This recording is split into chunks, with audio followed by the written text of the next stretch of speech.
Now, I hope you're very impressed by that over-worried writing of the two. I didn't have a room to put a little two, so I thought, look, very artistically I'll put a two across. I think I've done quite well, you know. I think it's a natural artist in me. Okay, now I want to continue with the memories of a lad from Lower King Street in the 40s.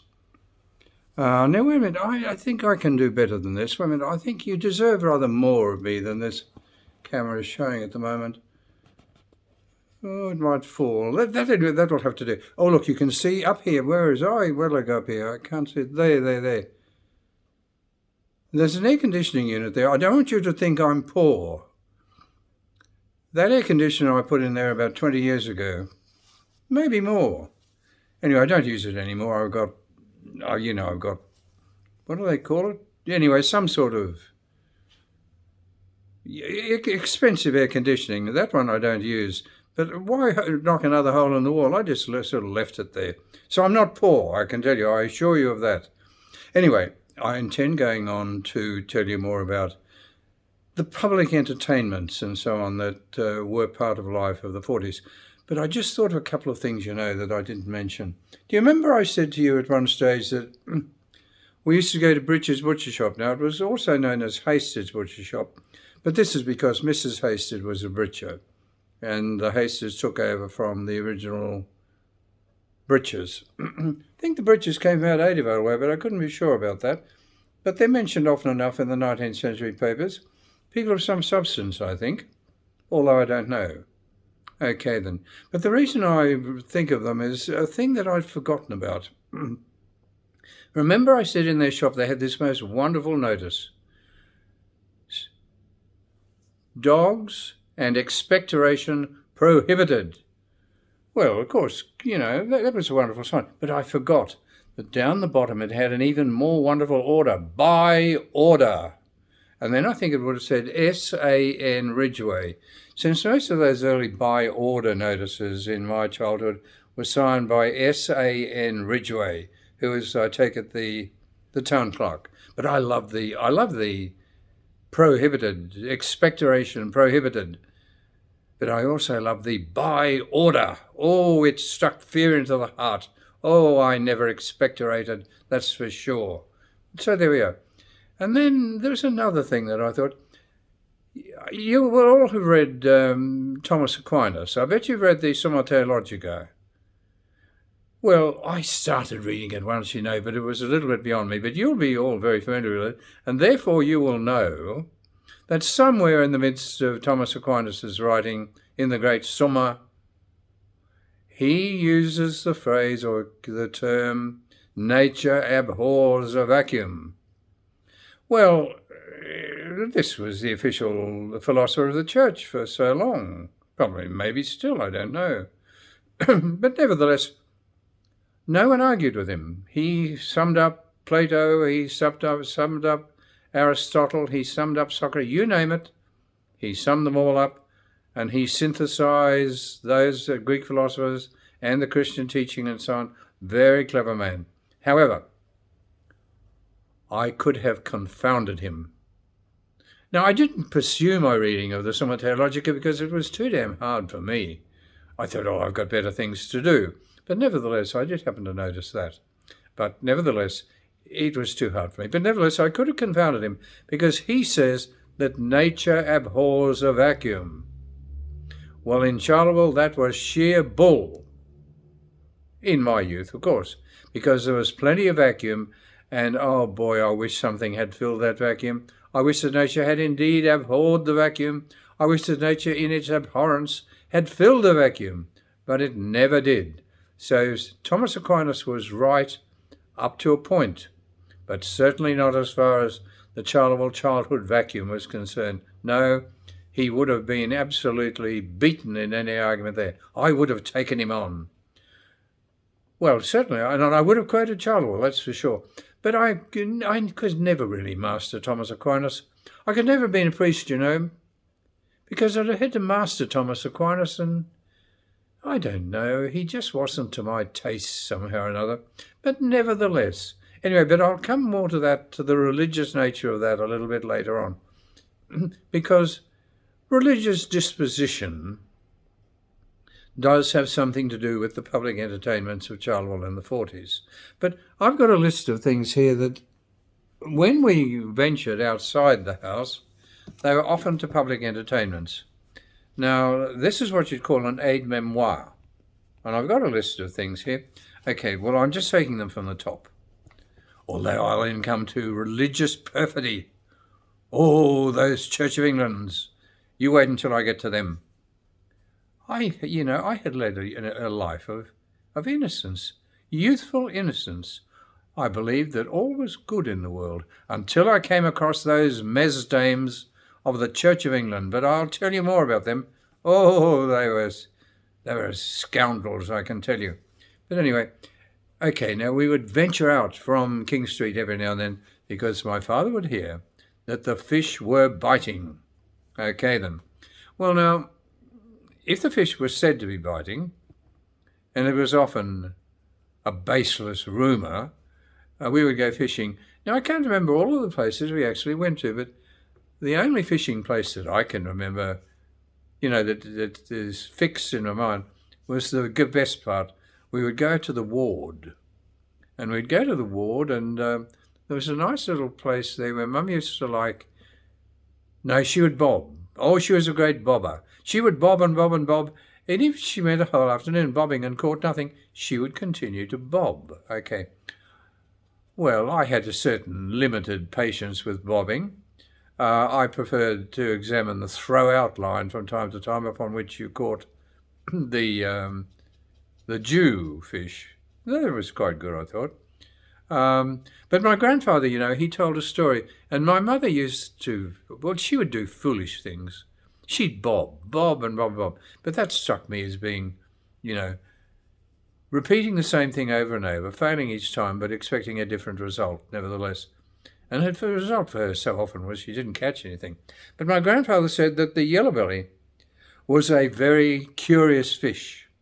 And so I would look for a log in the river, because I thought fish liked to be around logs, And you go out into the water, and then you'd swish your fishing line around the end of your fishing line in the water and make a great noise.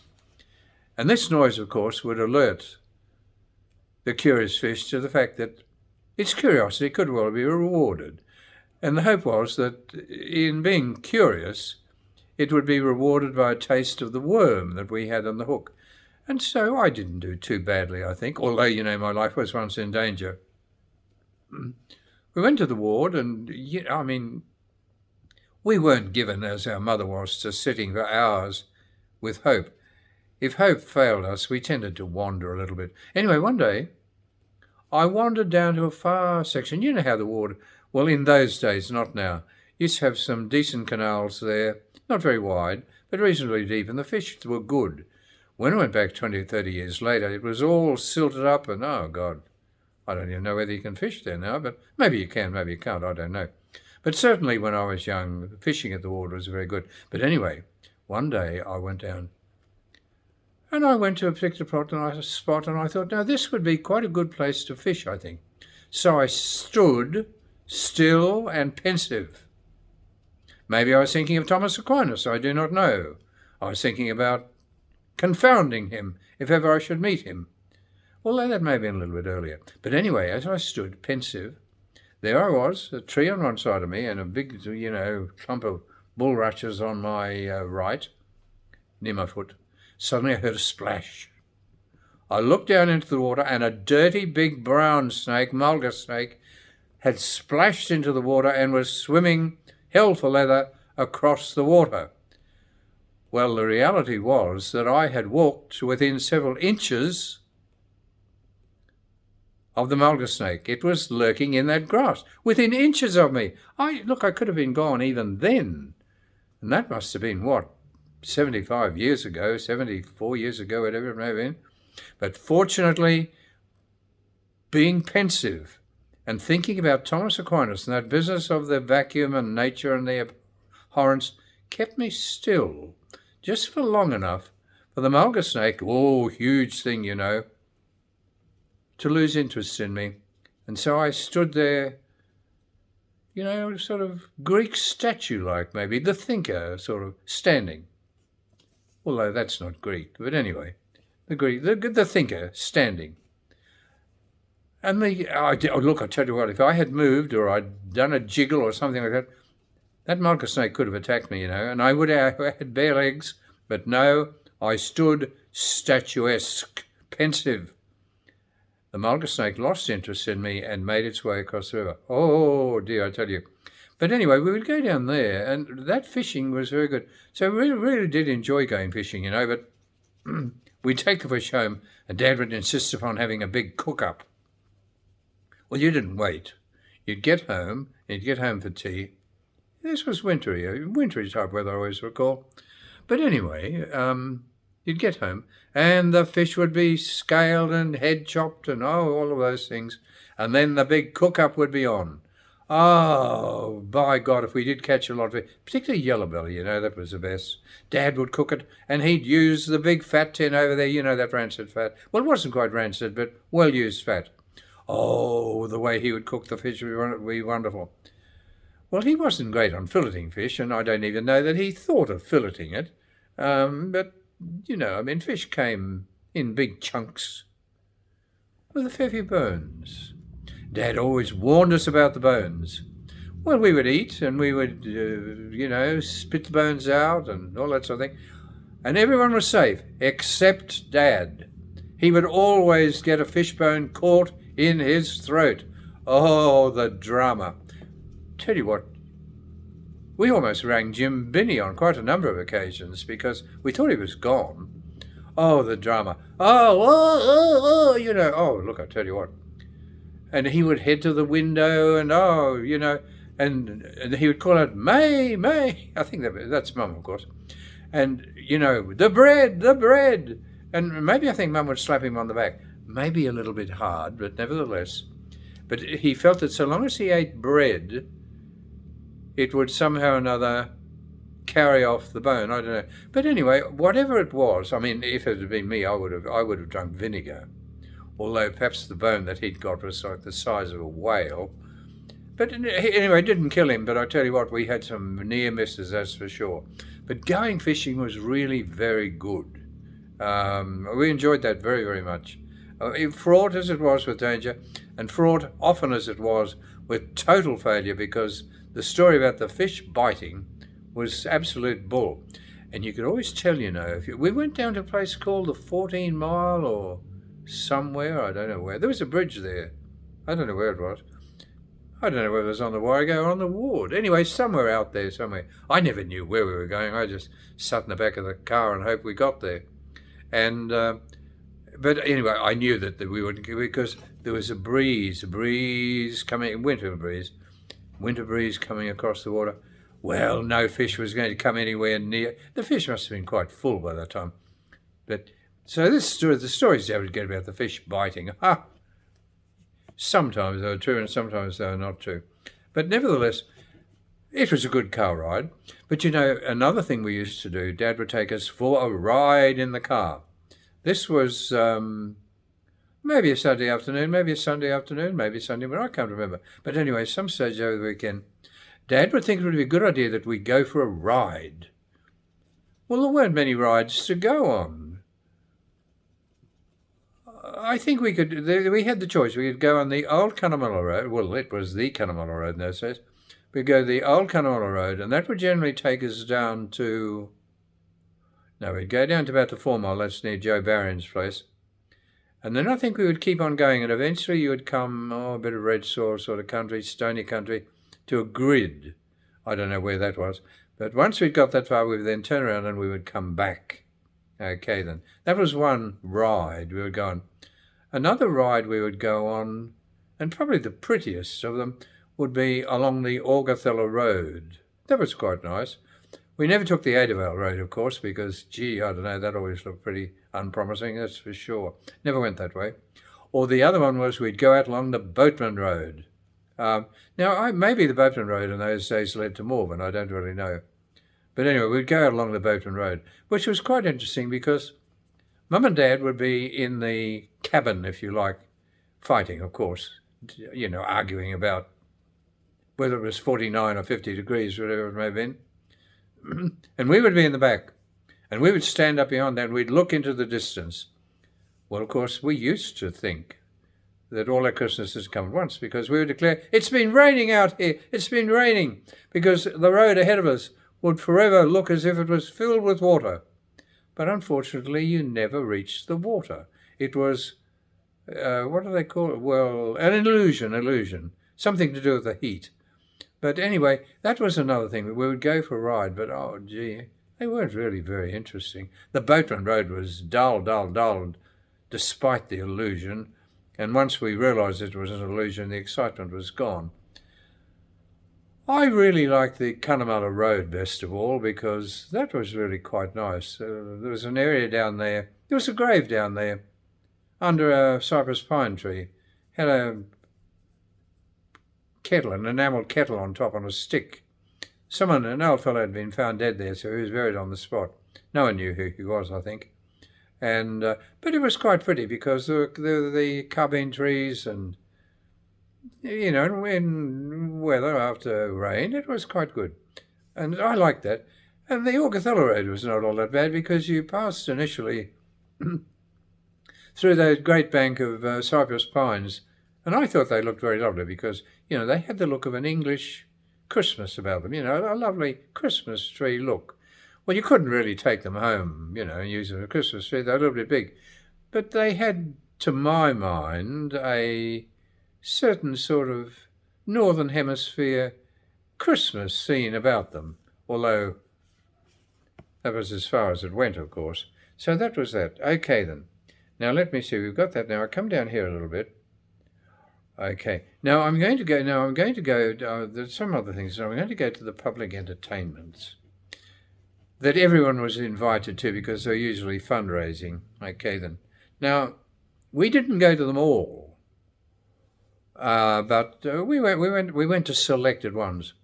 Now, our family was, what should one say? I mean, theoretically, the family used to put it down as Church of England, but that was more by accident than anything else, I think.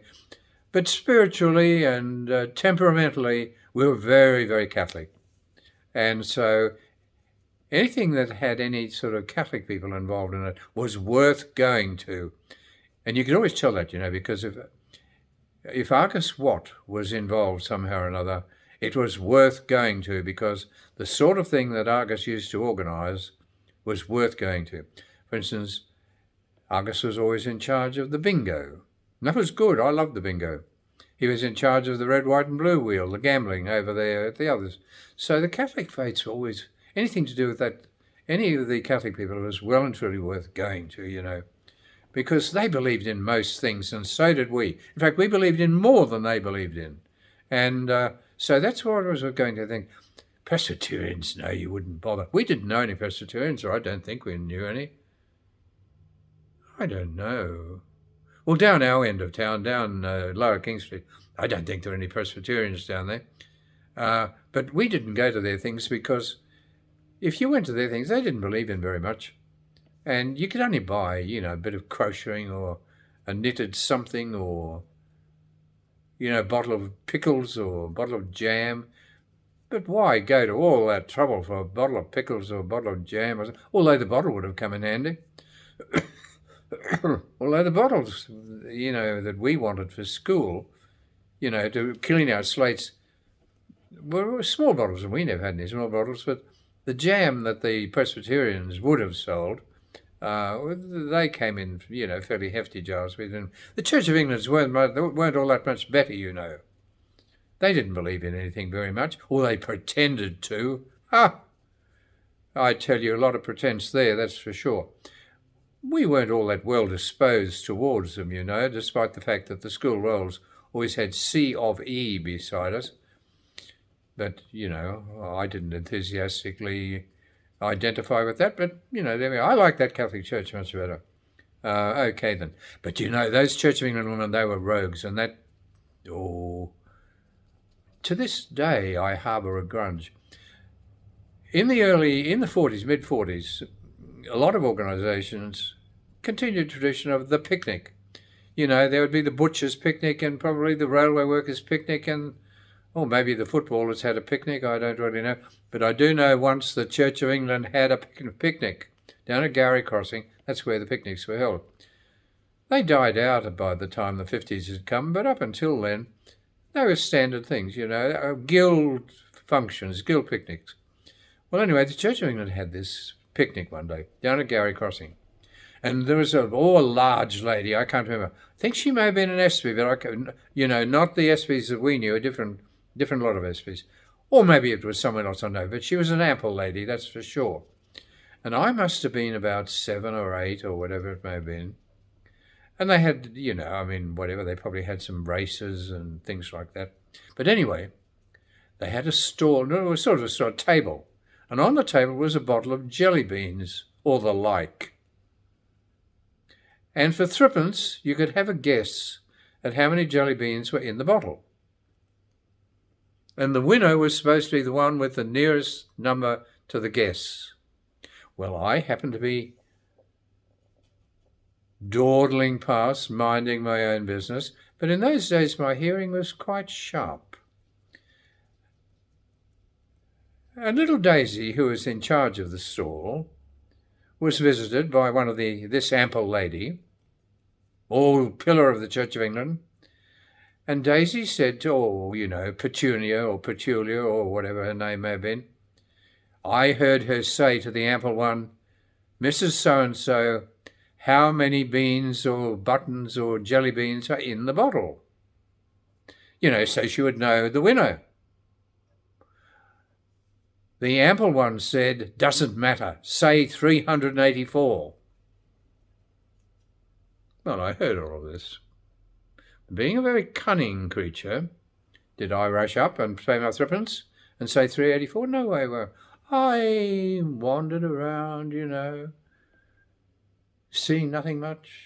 And eventually I returned and I said, I want to have a guess at the number of things in the bottle. And so I didn't want to be too blatant about it, So I said, put me down for 383. The girl wrote my name in the book. She put 383 there. I awaited the call.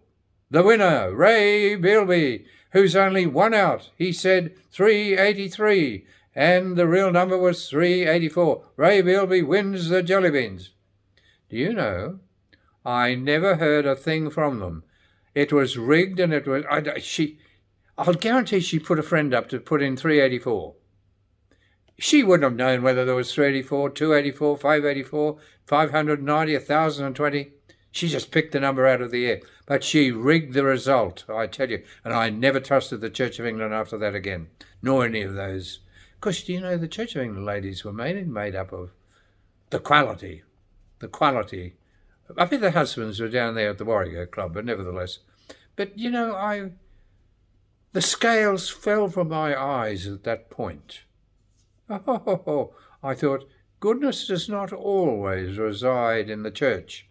So, but anyway, that was true. But the Catholic picnics, Catholic fetes, wonderful. And if Argus Watt was involved, go. Because whatever you might want, it was there. Now, I told you I went to the Catholic fete at the school, and I found that it was untrue that Northern Irish fellow who claimed the one who claimed that if you go to the Catholic faith, they give you dishwater to drink and charge you as if it's a soft drink. Well, I found that was untrue because I got good cordial, that's for sure, for whatever the amount was. In a glass and all that sort of thing, but they were perfectly honest. Better than that ample woman down at Gowrie Crossing, that's for sure. But mainly the fetes that were on were held near the town hall there.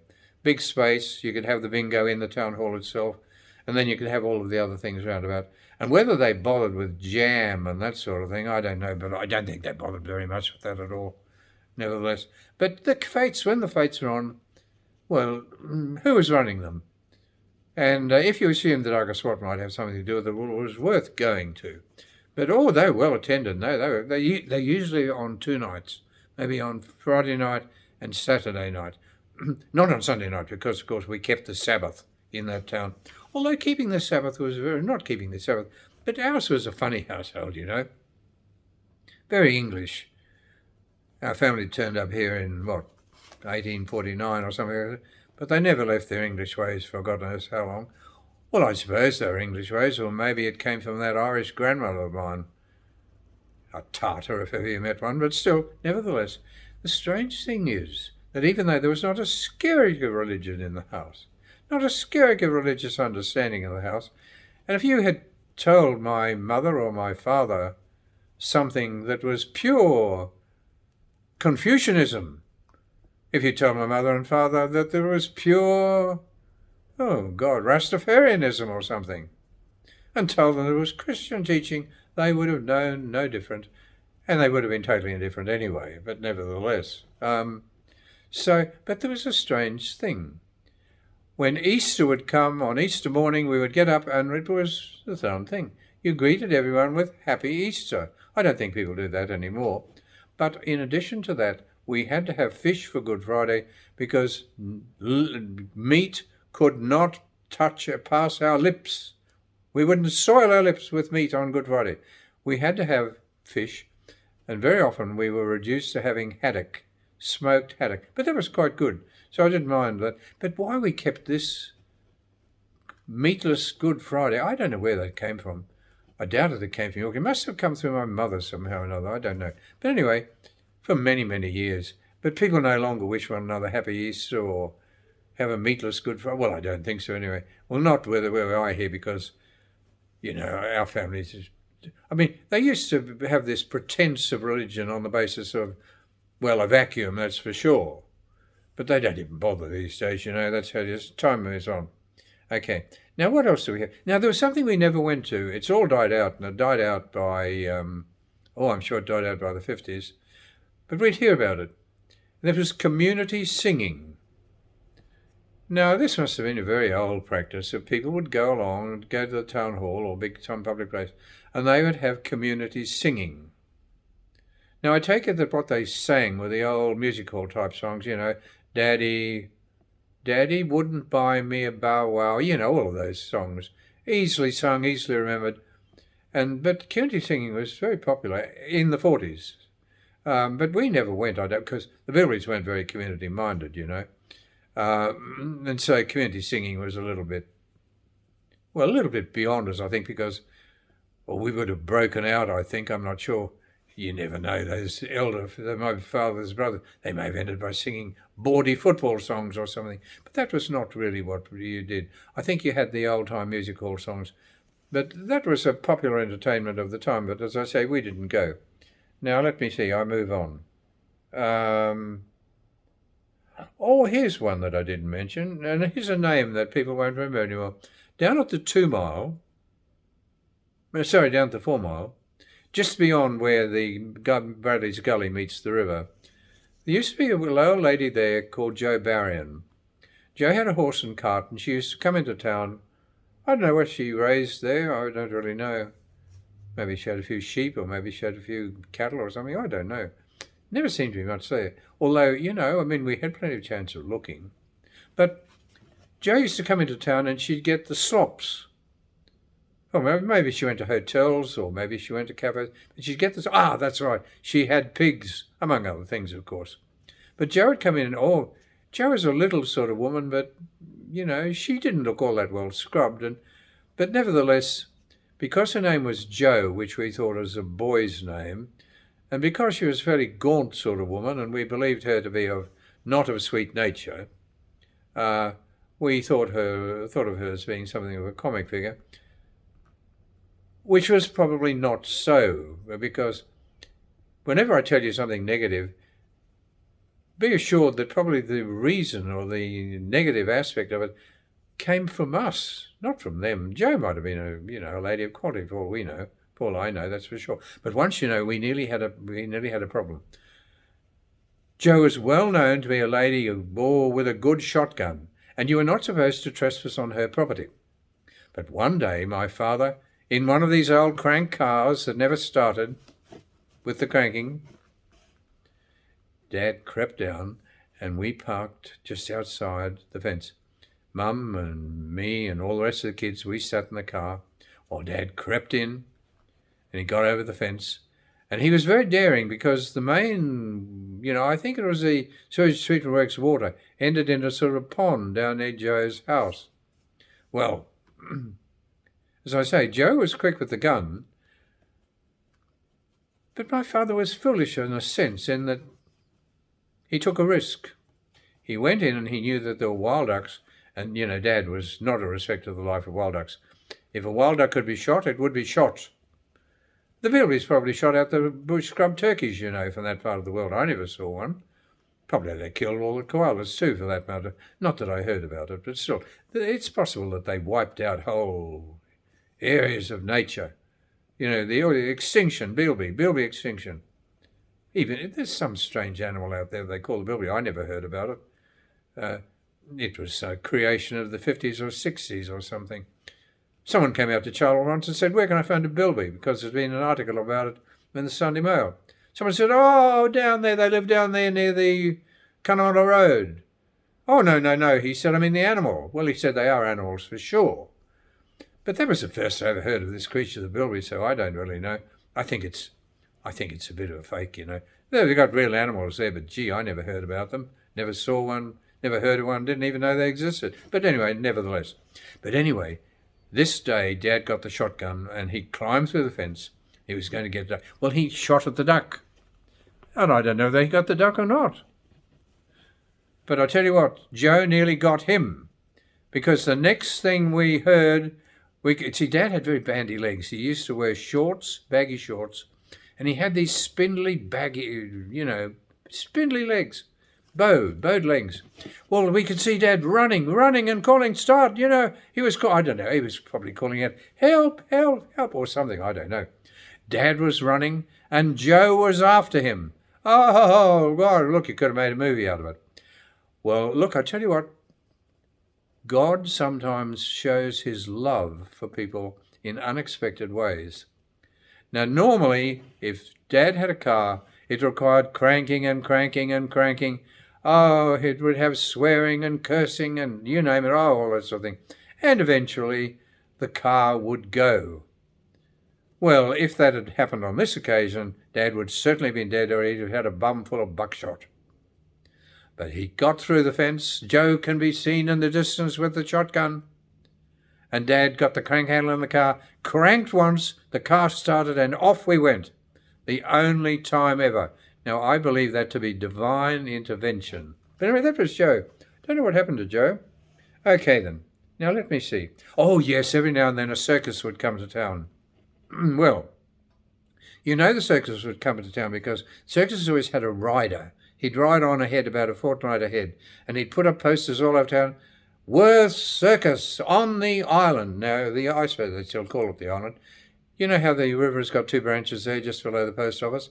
Well, that's called the island. He used to have some tennis courts there. And I think the Seymours used to live there once. Saw an article once how they were nearly flooded out. And the girls put ropes around themselves and guided their father across the flooded Anna Branch leading up to Alfred Street, and they pulled the father behind them. The Seymour girls. They were in the musical Seymours. Okay, then. Well, that's where the circuses used to be. Oh, big attendance there. And it was good. We went over there once, grade 4. That would have been, 1948.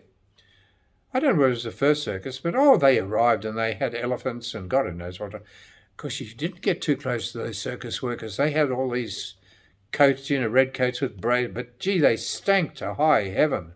Oh, God, I tell you, don't get too close to them. We had monkeys doing immodest things and so on, but I pretended not to look. I knew nothing of these things, you see. But I can remember we were with Henry Schonheimer. Henry took us over to the circus and we wandered around, and he told us that it was a well-known fact that if you got a hair from an elephant's tail, it brought good luck. And somehow or another he acquired a number of hairs from the elephant's tail. And next day at school, we had a guessing competition, guess a number between 1 and 20 or something. And the winners would get the hair of an elephant's tail.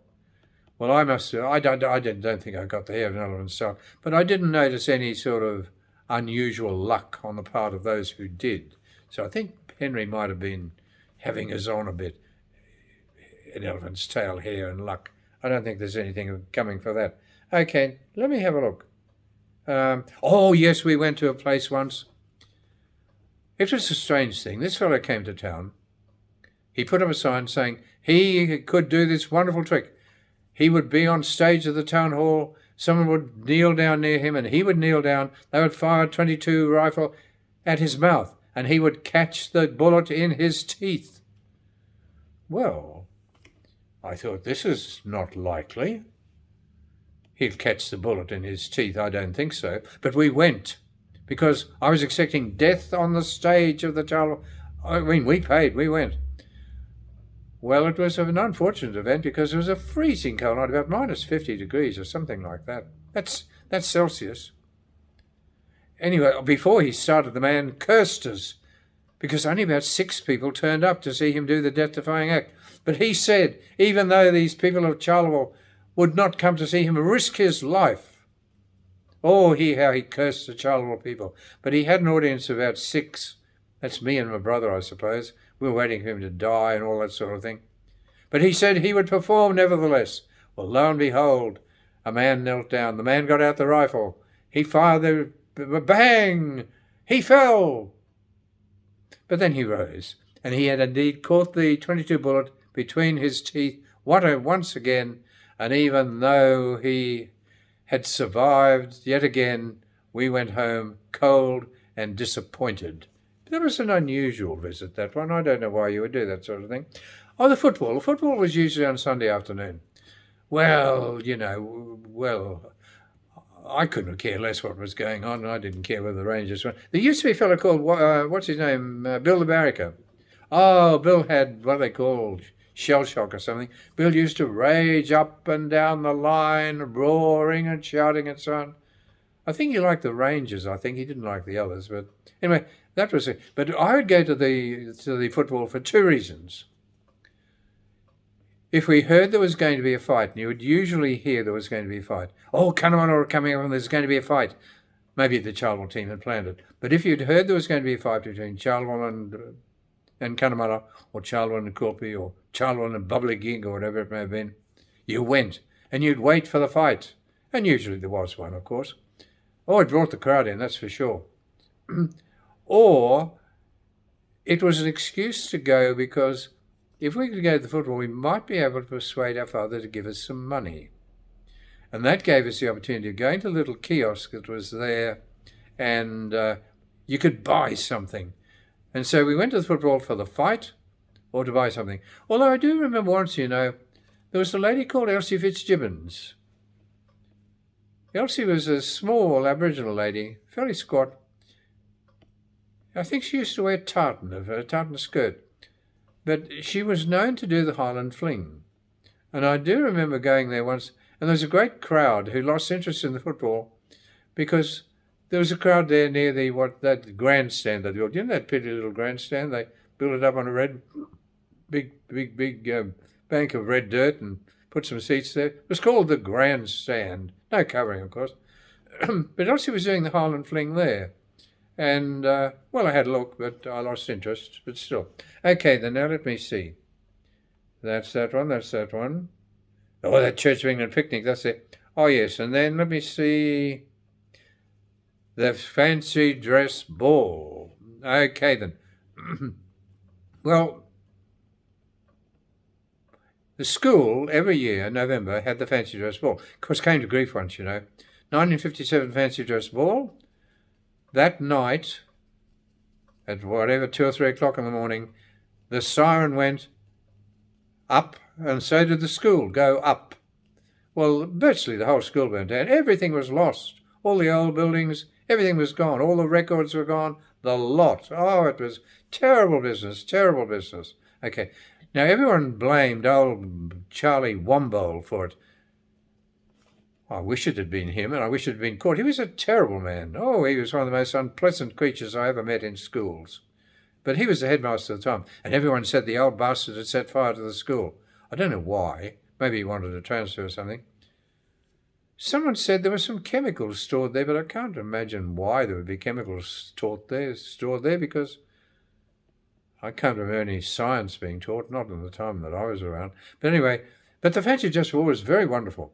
And we would have practice with the fancy dress ball under the prep classes, rooms.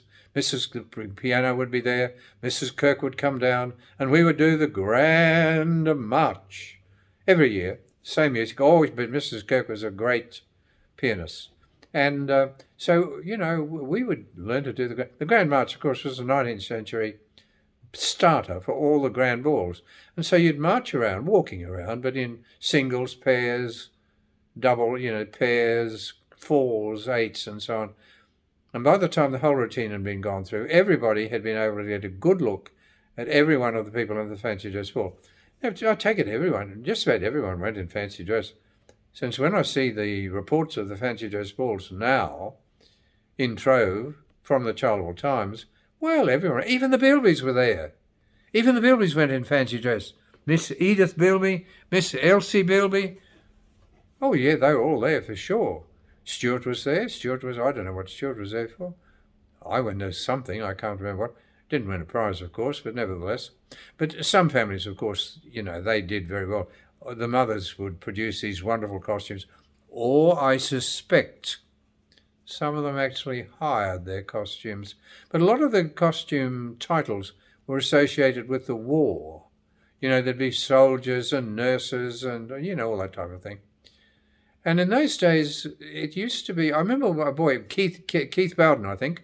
He won a prize once because he was the, it wasn't the litter bug, it was, the spend, I don't know what. Look, I tell you what, I'm wearing out.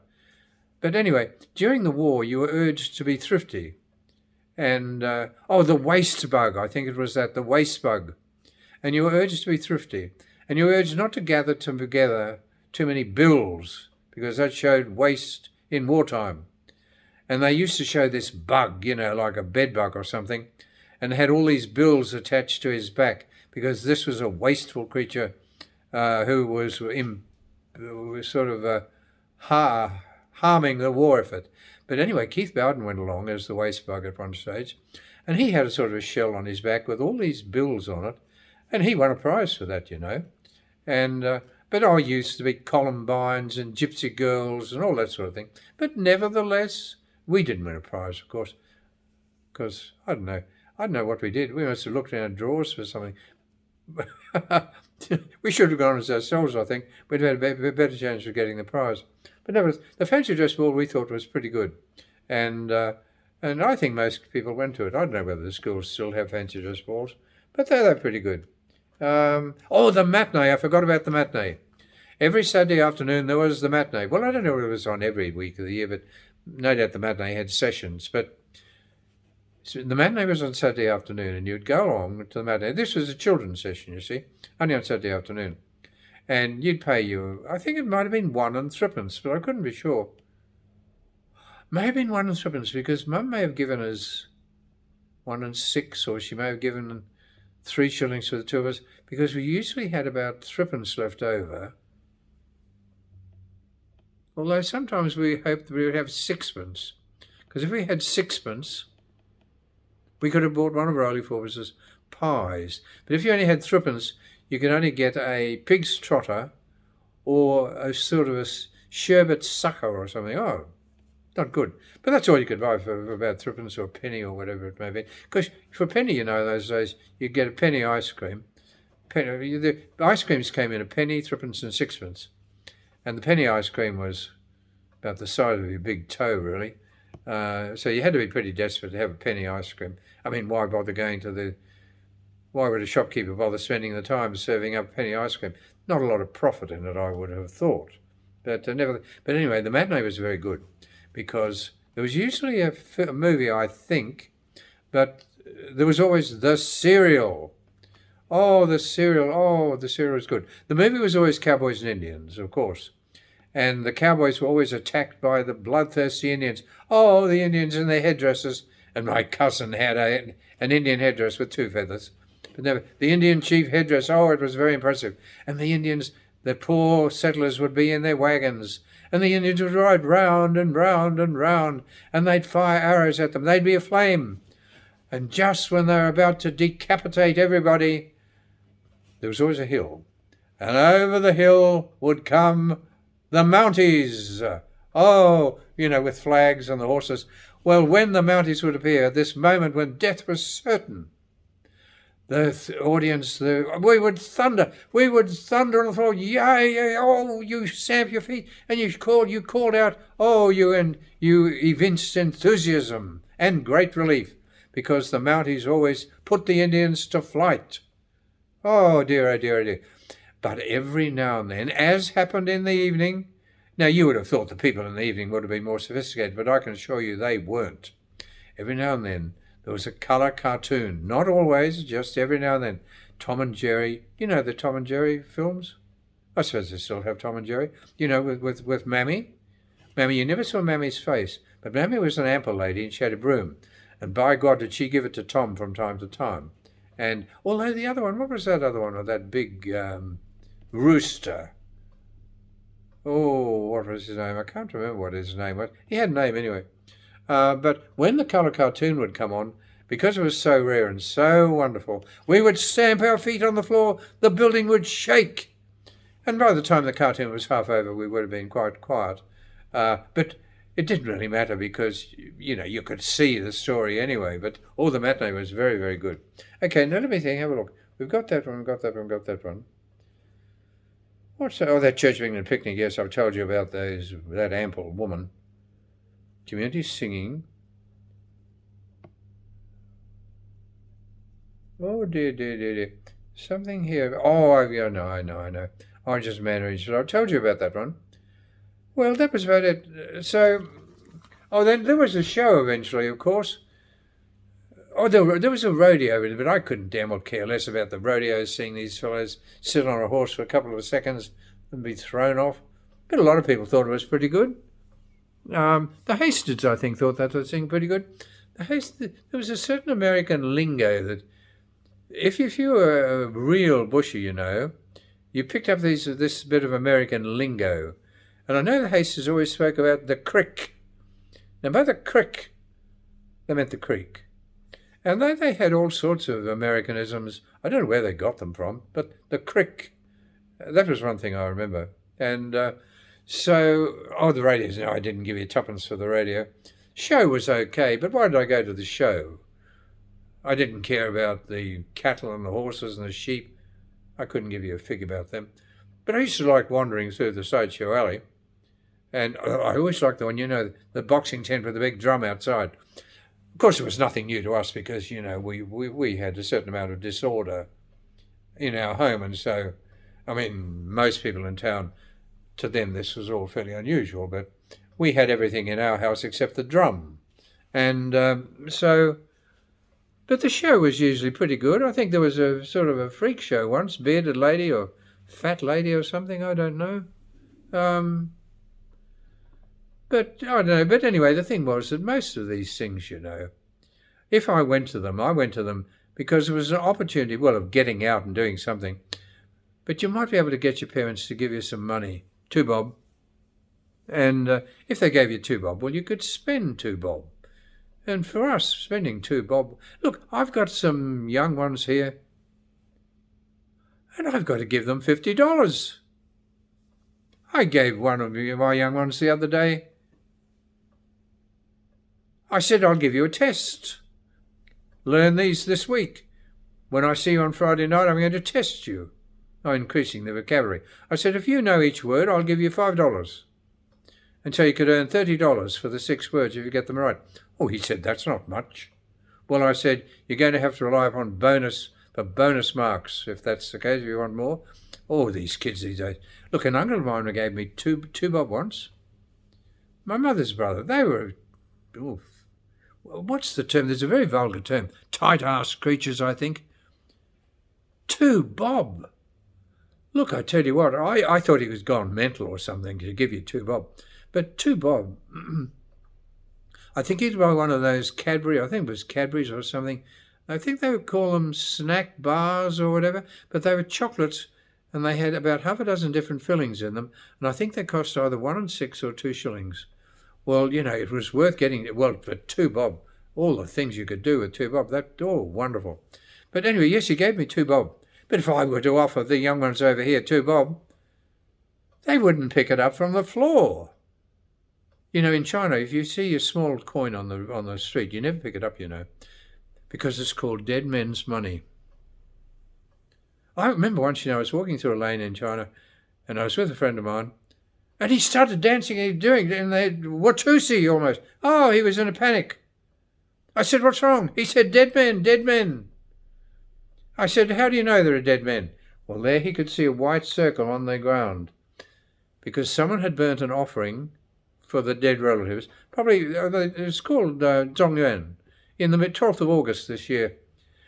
The dead are released from the hell, you know, like hell, not in the sense that we know it, and they're released, and they can go and have a look around for a while. Anyway, it must have been about that time. And so anyway, someone had burnt, but if you put a circle around it, you reserve it for your relative. Or you can put wine around it, that also reserves it. Okay. And so you don't pick up little coins or anything like that because it's called dead men's money. Not that it stopped me, I can tell you, because I would watch and see if anyone was looking. But nevertheless, I used to think if ever I arrive at the point of being so proud and so rich in my mind that I abhor the notion of picking up sixpence, then I've arrived at bad times. Never be so proud that you spurn sixpence. Even though, you know, I pick up sixpence. I think, oh, well, you know, dead men's money and all that sort of thing in China, but I don't care because I do it on principle. I always say, look, if ever I get to the point of being too proud to pick up sixpence, then I've arrived at a point where I'm too big for my boots. If you find sixpence, you value the sixpence. Of course, I waste money left, right and centre, but nevertheless, I think it's a principle. It's not about... Thomas Aquinas, I think, he would have approved of that. I'm sure that somewhere in the Summa Theologica there would be praise for that. That would be nature abhorring the vacuum in your pocket. Nature abhorring the vacuum and filling your pocket with, well, sixpence. There we are. So they were all the things you could do, you know, when you got it from the home, and these were the public entertainments. Well, I mean, fishing was a bit private and so on. But the circuses, the community singing, the fetes, the show, you know, whatever, men catching 22 bullets in their teeth and risking death, and you were willing to pay 2 bob to see him die. The circus, that Henry Schottenheimer, wonderful man, but I don't think he was telling the truth about the elephant's tail. So there we are. That's what we used to do. Oh, there used to be dances, you know. We didn't ever go to them. Maybe they had some modern dances. Oh, no, this was at the school fancy dress ball. There were certain dances, you know, which was still fashionable. You know, they'd have waltzes and progressive barn dances and Pride of Erin and Gypsy Tap and Boston Two-Step. And I mean, look at it. Oh, I was a young blade once, you know. Oh, I knew all of these. Though I never really learned the Maxina. I always thought that'd be quite a bit more bit more complicated and so on. So there, but back in the days of the wartime, about 45, 46, people were still doing the Lambeth Walk. Oh, and they used quite like what's that one, hand in, hand out, hokey pokey or something. Yeah, that was very popular. But the Lambeth Walk was also very popular. This is about 45, 46. And you'd line up every evening, every day. When you walk down Lambeth Way, you'll see them all doing the Lambeth Walk. Hoy! Or something. Although I reckon I could probably recreate the dance. If anyone wants me to recreate the Lambeth Walk, I think I can probably do it for you, or most of it anyway. But in exchange, if you teach me the Maxina, you know, there was an old girl once that I came across up in Augathella. Oh, she was a toughie, I can tell you. She was threatening to kill me. I had offended her. Oh, she had a horrible son. But anyway, I met her at a dance one day. And she was really quite pleasant. Oh, she was an ample lady. But I did the polka with her. Well, she picked me up, and I tell you what, whether I knew the steps or not, this lady put me through the steps of the polka. Oh, yeah, the Augathella was not bad, you know. There was some Augathella story I was going to tell you, you know, but I can't quite remember it. Maybe if it was Augathella, it had a lot of, what shall we say, outgoing ways, that's for sure. But I enjoyed my time there. I thought it was very interesting, most unusual. I did have the tragedy, that I went from Augathello, which was the wildest town in Queensland, and then I went to Boona, which was the most religious town in Queensland. I tell you what, it took me some adjustment, I can tell you. I only knew Charleville. And so when I got to Boona, Church Street full of church, oh dear, I tell you, oh dear. I took some adjustment. I wasn't accustomed to this, very sedate sort of life. Oh dear. But because Charleville was not sedate, and I can tell you Augathello was even less sedate, that's for sure. Okay, well, that's as much as I can think of, and as usual, if I can't think of it now, I'll certainly think of it a little bit later. But that's the things we used to do and go to in the 40s. And they're the things that I remember. Maybe someone of 20 or 30 wouldn't remember them, but for a 10-year-old, these are all big-time events.